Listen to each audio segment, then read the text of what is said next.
Pemirsa seri pemahaman Skriptura yang saya kasihi dalam Kristus Yesus. Kita akan membahas seri SPS ke-7 yang mengambil tema Surat Galatia. Pada bagian ke-12 ini, kita akan membahas Galatia pasal 1 ayat 13-14 yang berbunyi demikian.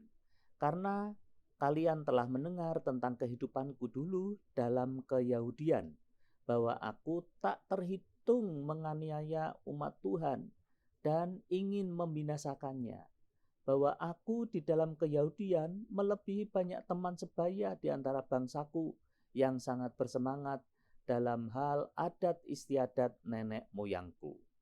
Paulus memulai pembelaan diri atau argumentasi yang berdasarkan autobiografinya dengan mengungkapkan sejarah hidupnya sebagai orang Yahudi sebelum perjumpaannya dengan Kristus.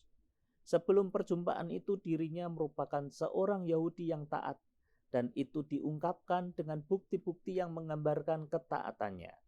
Namun dia sadar bahwa itu semua tidak mendatangkan kebenaran yang menyelamatkan.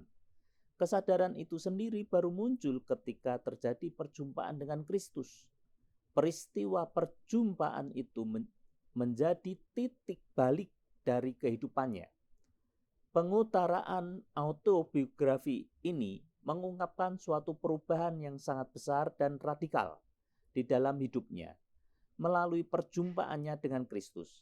Dan melalui perjumpaan dan iman kepada Kristus itulah yang mendatangkan kebenaran yang menyelamatkan. Umat di Galatia telah mendengar tentang kehidupan Paulus. Hal ini merupakan ajakan kepada umat di Galatia untuk mencoba mengingat kembali apa yang dilakukannya sebelum dia mengalami perjumpaan dengan Kristus. Ajakan untuk mengingat kembali akan perbuatan masa lampau ini sangat jarang dilakukan oleh Paulus. Di dalam autobiografinya ini, Paulus menyebut diri sebagai orang Yahudi. Dalam bahasa Yunani-nya ento-judaismo. Kata judaismo di sini lebih menunjuk kepada Yahudi Helenistik. Dalam hal ini, dia bukanlah hanya sekadar orang Yahudi Helenis yang pada umumnya tidak fanatis terhadap agamanya dan sangat toleran, melainkan orang Yahudi yang sama seperti Yahudi Palestina yang sangat tidak toleran. Orang-orang Yahudi intoleran ini menyebut diri sebagai orang-orang Yahudi yang taat dan saleh. Sedangkan mereka menyebut orang-orang Yahudi Helenis sebagai orang-orang Yahudi yang tidak taat dan tidak saleh. Kesalehan dan ketaatan Paulus dalam keyahudiannya dibuktikan dengan sikap-sikapnya. Yang pertama, di dalam kehidupannya dulu sebagai orang Yahudi, dia banyak kali menganiaya orang-orang Kristen dengan tujuan untuk membinasakannya. Yang kedua, dalam keyahudian melebihi banyak teman sebaya di antara bangsaku.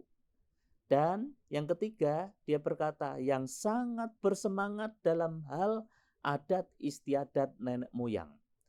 Tiga bukti ini disertakan oleh Paulus kepada umat agar mereka sadar bahwa Paulus dulunya merupakan orang Yahudi yang sangat taat. Namun dia mau meninggalkannya, karena hal itu adalah kesia-siaan. Namun mengapa mereka justru malah masuk ke dalam kesia-siaan tersebut? Biarlah kita, seperti halnya Paulus, meninggalkan kehidupan kita yang lama dan kita tata kehidupan kita dalam kehidupan yang baru. Amin. Soli Deo Gloria.